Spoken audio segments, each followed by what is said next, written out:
Tyler Perry's billion-dollar kingdom is shaking. And this time, it isn't a bad movie review or a slow opening weekend.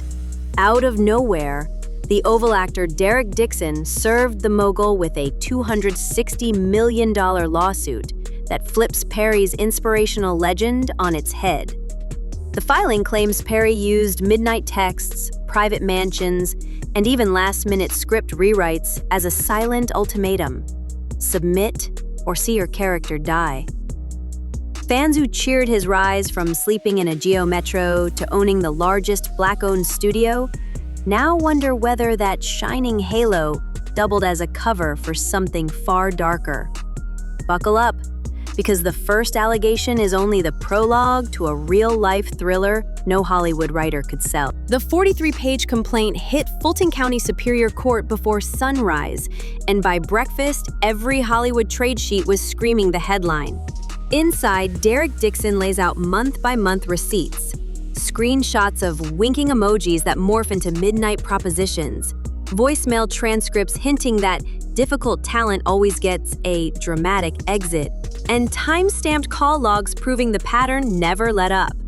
Two former day players on the Oval, remember the security guard who vanished after season 2 and the nurse who was gone by mid-season 3, are cited as cautionary examples. Dixon swears they were punished via plot twist after brushing off similar advances. Social media went thermonuclear. Hashtag Tyler texts trended within an hour. Entertainment lawyers opened TikTok live streams to dissect the filing line by line, and gossip cameras camped outside Perry's 330-acre studio, hoping for a comment that never came. Yet in the middle of the digital firestorm, Dixon kept silent, choosing courtrooms over talk shows because he believes the hard evidence on his phone will speak louder than any soundbite. And just when pundits thought the doc drop was the story's peak, a second batch of sealed exhibits is rumored to include even more explosive screen grabs waiting to detonate in open court. Tyler Perry's origin story is the stuff of modern folklore. A car for a bedroom, maxed out credit cards to fund a stage play, then boom, Madea goes mainstream, and the once homeless playwright becomes the first Black man to own a major film studio outright.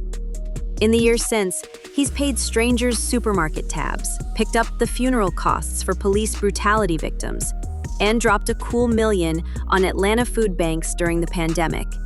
Walk any soundstage on his lot, and you'll hear grateful extras say, "This place feels like church." But Dixon's lawsuit pokes a torch at that stained glass image. When one man writes, directs, produces, bankrolls, and personally greenlights every plot twist, the power imbalance isn't just huge, it's total. Staffers whisper that scripts can change overnight with no explanation, that bonuses appear or vanish at a single text, and that a last-second come to my office summons can spike heart rates faster than a jump scare. Generosity, the filing suggests, may double as camouflage, because few people want to question the hand that hands out miracles. And if a halo really does hide smoke, the next question writes itself. What else is smoldering behind the bright studio lights? The message arrived after a marathon shoot. Swing by the house, exhale, no need to drive drowsy. Everyone knew Perry's lakeside fortress. 5 bedrooms, private dock, 24-hour staff, and a foyer big enough to echo back your heartbeat. Dixon drove through iron gates that slid open like a movie reveal, then followed a butler past Grammy plaques and an 8-foot portrait of Madea smiling over a marble staircase. The vibe felt casual. Smooth jazz, 2 tumblers of bourbon, polite shop talk about ratings, until the hour crept past 2 a.m. Perry insisted on hospitality. Guest suites down the hall, don't risk the freeway. Dixon accepted, more grateful than suspicious. Sometime before dawn, he jolted awake to the mattress dipping, a hand brushing his shoulder, and a low murmur about no-strings fun. Adrenaline flooded. He slipped from the sheets, paced a hallway lit by automatic sconces, and weighed impossible options. Confront Hollywood's most powerful Black mogul, or choke down the panic and keep a career-making role. Sunrise found him on set, eyes red but grin camera ready. What he didn't realize, he now claims, is that the single no would spark a sophisticated pressure campaign, and the next script pages would prove it. The week after the mansion incident, Dixon opened the new table draft and felt his stomach drop. Page 47. His character is gunned down. 4 bullets. No chance of a miraculous comeback. For actors, a scripted death is an eviction notice. For writers, it's the cleanest way to erase someone without HR paperwork. Castmates whispered condolences, but Dixon logged the rewrite as Exhibit A in a growing folder named Insurance. What shook him more was the timing. Hours after he asked Perry to keep things professional, the pages sealed his on-screen fate.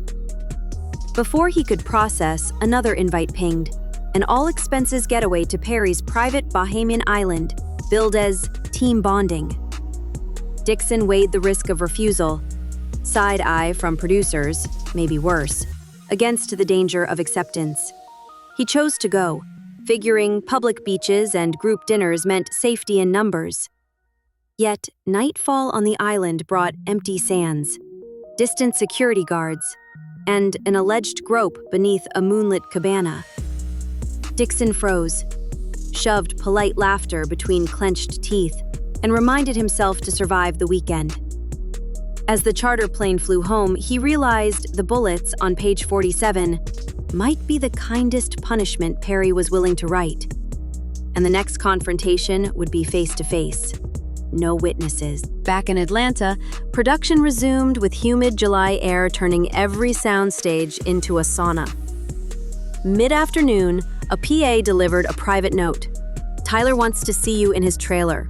Script tweaks. Dixon walked the gravel lot, rehearsing polite boundaries, but the moment the door closed, he says the temperature plunged.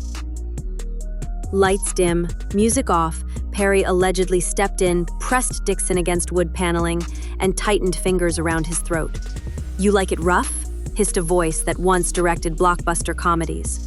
Dixon's reflexes stalled. Fight, flight, or freeze. But a soft knock from outside interrupted the moment. Perry released him, muttered an apology, and poured bourbon into crystal glasses as if nothing had happened. Minutes later, Dixon's phone buzzed. A 15% salary bump, plus a dazzling pitch deck promising to develop Dixon's own spin-off series. The subtext felt obvious. Hush money wrapped in opportunity, but he screenshotted everything anyway. Accepting might lock him into silence. Rejecting could ignite open warfare. He left the trailer with trembling hands, unaware that another actor's buried story was about to surface and shift the power balance. Longtime fans remembered a 2019 interview where actor Christian Keyes hinted that a Hollywood heavyweight slid into his bed, offered $100K to strip, then shelled out hush money during a legal tug-of-war over all the Queen's men. Keyes never dropped the name, but timelines, text leaks, and Dixon's new filing point straight at Perry. Rumor has it Keyes signed a 7-figure NDA, silence bought, dispute settled, career intact. Dixon's lawyers subpoenaed Keyes last month, banking on the idea that NDAs crumble under subpoena and truth thrives under oath. If Keyes confirms a second pattern of unwanted advances plus payoff, Dixon's case leaps from he said to an alleged modus operandi. Reporters are already chasing other alumni of Perry Productions, scouring blogs for cryptic comments and digging for dormant HR files. One corroborating witness could tip the jury. 2 could split the studio's foundation. And if Keyes flips the script, Perry's next cameo might be in a courthouse, not a feel-good holiday special. Picture a 330-acre studio complex, bigger than Disney's Burbank lot and Paramount's Hollywood footprint combined, buzzing with 12 soundstages, 3 backlot neighborhoods, a replica White House, and nearly 900 full-time employees who call it Camp TP. Add first-look deals with Netflix, Amazon, and BET, plus a syndication library that pumps out everything from Madea movies to bingeable soaps in 125 countries. Now imagine all of that grinding to a halt. If Dixon's case gains traction, insurance underwriters could spike premiums overnight. Streamers might pause green lights to dodge bad press. And the Georgia Film Office, keen to protect its own booming brand, could quietly steer productions elsewhere. Agents who once begged for casting slots would start whispering radioactive. Advertisers could yank product placement dollars. And philanthropic partners, think Spelman College scholarships, hurricane relief drives, and holiday grocery giveaways, might rebrand their gala lineups in record time. Behind closed doors, boardrooms will tally risk. Is the goodwill of hiring thousands of Black creatives worth the gamble of front-page scandal? History's cautionary tales loom large. Weinstein lost his Oscars. Spacey had scenes erased frame by frame. And even billion-dollar titans can topple when shareholders smell smoke. Court date whispers circle October. If the discovery phase unseals more explicit texts or NDA payoffs, the empire Perry built on uplifting stories could face a plot twist no screenwriter can fix. Stay tuned. The next hearing might decide whether those studio gates stay open or slam shut for good. So where does the spotlight fall now? On a desperate cash play by a rising actor, or on a billion-dollar empire finally cracking at its seams? Court calendars whisper an autumn showdown, reporters are lining up for seats, and every sealed exhibit could unleash another bombshell. Will Derek Dixon's text trove convince a jury? Or will Tyler Perry's decades of goodwill and philanthropy drown the noise? Drop your verdict below. Binge that subscribe button and slam the bell so the algorithm won't bury the next alert. Because the moment discovery opens, we could see leaked scripts, NDA fragments, or a surprise witness ready to testify under oath. And when that happens, the story you just heard might feel like a teaser for the real-life blockbuster still to come. Buckle up. This drama hasn't even hit its third act.